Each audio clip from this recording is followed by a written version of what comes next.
A lethal drug that has no limits and no boundaries, fentanyl is now getting into the hands of the youngest population.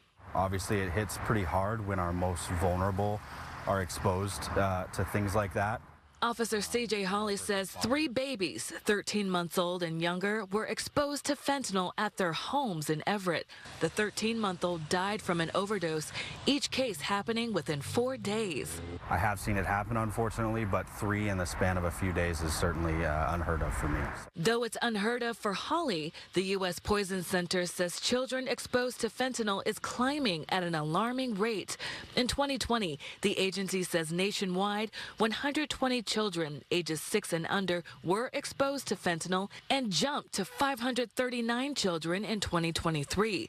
Researchers found 82% of those exposures happened at home, which Washington State Department of Health says is a concern locally.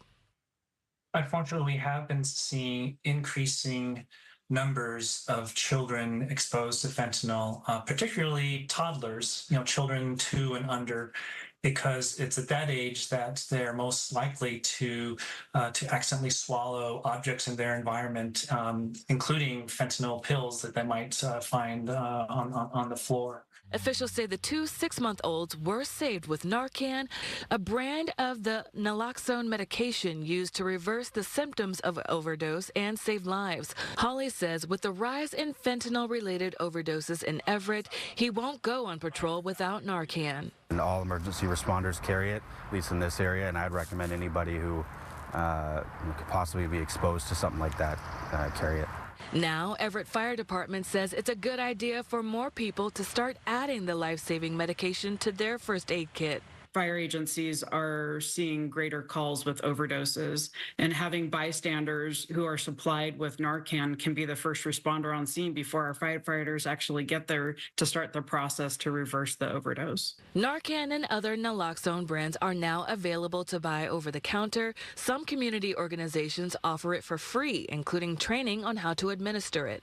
Sometimes it takes 1 to 3 minutes or so for it to take effect. And then try to keep the person awake and breathing, and then lay them on their side to prevent choking and stay with the person until emergency assistance arrives.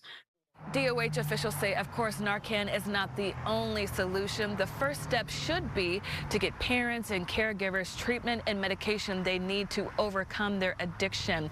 University of Washington created a website called stopoverdose.org where people can find free Narcan kits. Police here at Everett Police Department say the investigations in all 3 of the baby overdoses are active and ongoing. Reporting in Everett, Frankie Thompson, Fox 13 News.